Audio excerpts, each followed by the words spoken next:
Hello student, कैसे हैं आप? आई होप आप बिल्कुल खैरियत से होंगे। आज का जो लेक्चर होने वाला है बेटा, प्रत्यावर्ती धारा के जो कुछ न्यूमेरिकल हैं, आरएमएस वैल्यू और माध्यमान पे जो न्यूमेरिकल हैं उनके बारे में हम आज डिस्कशन करेंगे। तो फर्स्ट इसका न्यूमेरिकल क्या है बेटा, डिस्कशन करते हैं। किसी 50 हर्ट्ज आवृत्ति के जावक्रीय प्रत्यावर्ती वोल्टा का आरएमएस जो मान दे रखा है वो कितना दे रखा है बेटा, 200/√2V यानी वोल्ट हो तो इसकी ताक्षणिक वोल्टा का समीकरण लिखिए। तो इसका मतलब क्या पता करना है आपको बेटा, ताक्षणिक समीकरण लिखना है। तो इसके लिए सोल्व करेंगे इसको, पहले सबसे पहले सॉल्यूशन देखेंगे इसका। आपको दिया है, आपको क्या दिया है, VRMS दे रखा है आपको 200√2 वोल्ट। ठीक है, अब पूछा क्या गया है, ताक्षणिक वोल्टा का मान इसने क्या किया गया है, कैलकुलेट करवा रहा है आपसे, यानी जो ताक्षणिक वोल्टा है उसका मान कितना होगा। तो ताक्षणिक वोल्टा के लिए हमारे पास फॉर्मूला होता है V=V0 sin ω t, यानी ये इक्वेशन हमें इस इक्वेशन में V0 sin ω t की वैल्यू रखनी है। ठीक है, तो सबसे पहले आपको क्या करना है, V0 पता करना है। तो आपने पढ़ा है कि VRMS = V0/√2। तो अगर V0 फाइंड आउट करोगे तो क्या करोगे आप, VRMS × √2। यहाँ पे VRMS की वैल्यू रख देंगे आप 200 × √2 मल्टीप्लाई ये √2 साथ में है, यहाँ पे V0 की वैल्यू आ जाएगी। इसे सॉल्व करेंगे, √2 से √2 कैंसिल आउट हो जाएगा, तो √2 से √2 कैंसिल आउट हो जाएगा तो कितना बचेगा, 4। तो ये मतलब 2 हो जाएगा, तो ये हो जाएगा 400 वोल्ट। ये V0 की वैल्यू आ गई। अब क्या बोला गया है, 50 हर्ट्ज आवर्ती कितनी दे रखी है इसने, 50 हर्ट्ज दे रखी है। ठीक है, तो आवर्ती कैसे निकालेंगे, ओमेगा इक्वल क्या लिखेंगे, 2πf, क्योंकि आपको क्या दे रखा है, f की वैल्यू दे रखी है 50 हर्ट्ज। ठीक है, तो यहाँ पे 2π × f की वैल्यू 50। ठीक है, तो यहाँ पे कितनी वैल्यू आ जाएगी आपके पास, ये हो गया 100 और ये हो गया पाई। अब पाई की वैल्यू रख दीजिए। पाई की वैल्यू जब आप रखेंगे तो ओमेगा इक्वल 3.14 × 100। अब 100 से जैसे ही मल्टीप्लाई करेंगे आपके पास कितनी वैल्यू आ जाएगी, 341, ये ओमेगा आ गया। ठीक है, ये वैल्यू कहाँ रख दीजिए, ओमेगा की वैल्यू और V0 की वैल्यू कहाँ रख दीजिए आप, इक्वेशन फर्स्ट में रख दीजिए। तो V इक्वल कितना आ जाएगा, 400 sin 314t। ये इक्वेशन आ गई ताक्षणिक वोल्टा की। ठीक है, तो यहाँ तक आपको आई होप समझ में आया होगा। नेक्स्ट क्वेश्चन है आपके पास, नेक्स्ट क्वेश्चन क्या दे रखा है, देखो नेक्स्ट क्वेश्चन है आपके पास, प्रत्यावर्ती वोल्टा का मान आपको गिवन है, मतलब आपको ताक्षणिक समीकरण दे दिया, तो इसकी वोल्टा की आवर्ती ज्ञात करो, यानी आपको इसकी आवर्ती पता करनी है। तो कैसे पता करेंगे, देखें जो आपको गिवन है वो आप वैल्यू आप क्या करेंगे, रख लेंगे। दिया हुआ है कुछ ऐसे लिखेंगे, मतलब जो वैल्यू आपको गिवन है वो पहले आंसर में लिखेंगे। ठीक है, यानी बोर्ड में जब आप करेंगे क्वेश्चन तो सबसे पहले क्या लिखेंगे, दिया है, क्या दिया हुआ है आपको, V = 400 sin 100πt। हम जानते हैं, इसे इक्वेशन फर्स्ट दे दीजिए, V = V0 sin ω t। अब ओमेगा टी की जगह, ओमेगा की जगह रख दीजिए आप 2πf t। ठीक है, इक्वेशन नंबर कौन सी बेटा, सेकंड। अब यहाँ पे देखें 2πf, यानी यहाँ पे आप लिखें इसको V0 sin, सेकंड इक्वेशन इसे ना देखें, sin π/2f लिख सकता हूँ इसे, इक्वेशन नंबर सेकंड। समीकरण 1 व 2 की तुलना करने पर, जब 1 और 2 की तुलना करेंगे तो V0 तो आ जाएगा आपके पास 400 वोल्ट।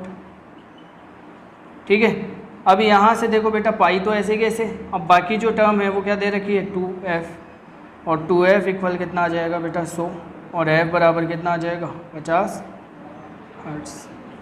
ये आपके पास क्या आ गई बेटा, आवर्ती आ गई।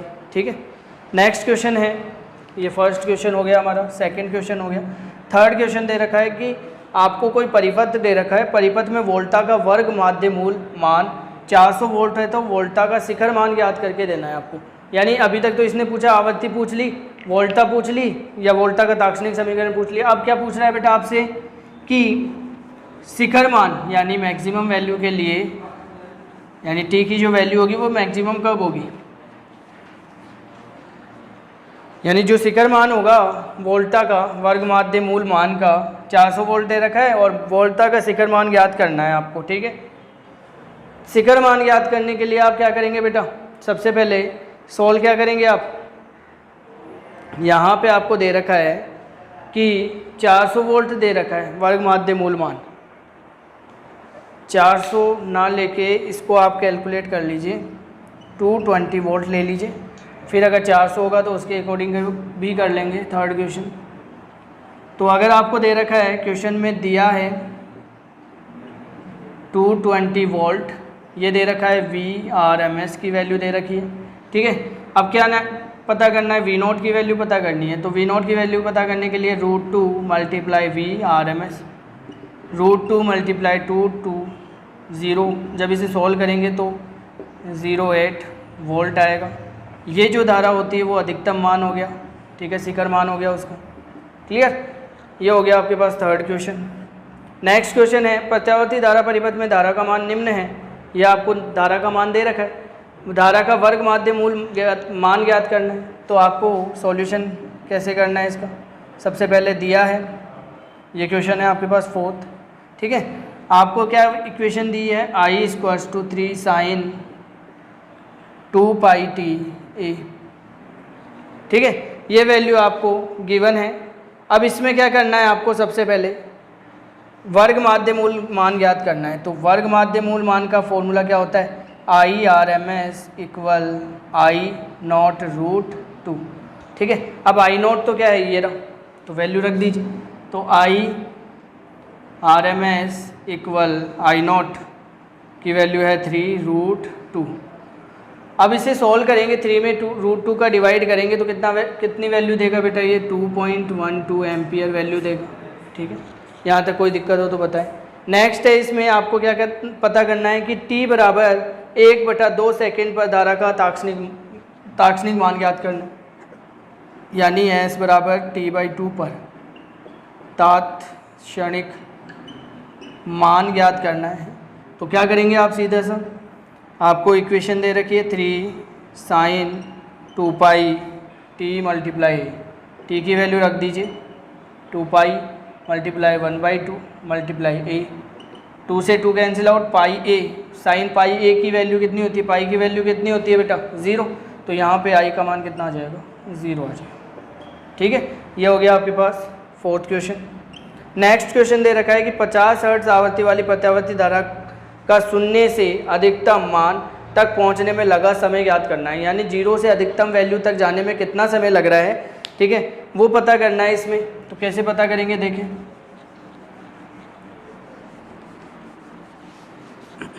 आपको गिवन क्या है बेटा, आपको आवर्ती गिवन है। ठीक है, अब सबसे पहले इसको समझेंगे ग्राफ से। अधिकतम मान कहाँ हो रहा है बेटा, यहाँ पे 0, ये कितने पे आ रहा है, t/4 पे, ये आ रहा है t/2 पे, ये 3t/4 पे, और ये t पे आ रहा है। ठीक है, तो यहाँ पे स्मॉल t कितना लेंगे आप, t/4 पे। ठीक है, और आवर्ती कितनी दे रखी है आपको, f का मान दे रखा है आपको 50 हर्ट्ज। अब पूछा क्या गया है बेटा, समय पूछा गया है आपसे। तो समय कैसे निकालेंगे आप, आपके पास फॉर्मूला होता है कि t = 2πf। ठीक है, आपके पास क्या होता है बेटा, कैपिटल T इक्वल कितना लिखेंगे आप, 2πf। अगर f निकालेंगे, यहाँ पे क्या निकालना है, t तो निकालना है, t की वैल्यू रख दीजिए, सॉरी t की वैल्यू आप रखेंगे यहाँ पे। ठीक है, तो यहाँ से देखो बेटा, आप सबसे पहले फॉर्मूला जो है आपके पास वो रखेंगे। तो फॉर्मूला क्या कह रहा है आपको, यहाँ पे वैल्यू दे रखा है, फ्रीक्वेंसी का जो फॉर्मूला होता है वो क्या होता है, f = 1/t होता है, ये पता है आपको। या तो आप इसमें वैल्यू रख दीजिए, ठीक है, या फिर ये वैल्यू ना रखिए, आप क्या कीजिए, f = 1/t रखिए। तो ये वैल्यू उठाइए, यहाँ से वैल्यू निकालेंगे कैपिटल T की, तो कितना आ जाएगा 40। तो 4t की वैल्यू रख दीजिए 1/4 t। अब t की वैल्यू फाइंड आउट करनी है आपको, ठीक है, तो 1/4 t। अब t को तो यहीं रहने दीजिए, मतलब आपस में क्रॉस मल्टीप्लाई करवाइए। 4t f equal 1, t equal 1/4 f। 1/4 multiply कितना आ जाएगा 50, तो 1 इसका डिवाइड करेंगे कितना बेटा, 4 2 जा 20, 200। जब आप इसे डिवाइड करेंगे तो आपके पास t की वैल्यू जो है वो कितनी आ जाएगी, 0.005 सेकेंड। यहाँ तक आई होप आपको समझ में आ गया होगा। नेक्स्ट हम करेंगे इसके मतलब हमारे पास जो आएगा वो आएगा बेटा शुद्ध प्रतिरोध के लिए प्रत्यावर्ती धारा और वोल्टा में संबंध पता करेंगे, वो करेंगे हम नेक्स्ट लेक्चर में। आज के लिए इतना ही, टेक केयर, बाय बाय।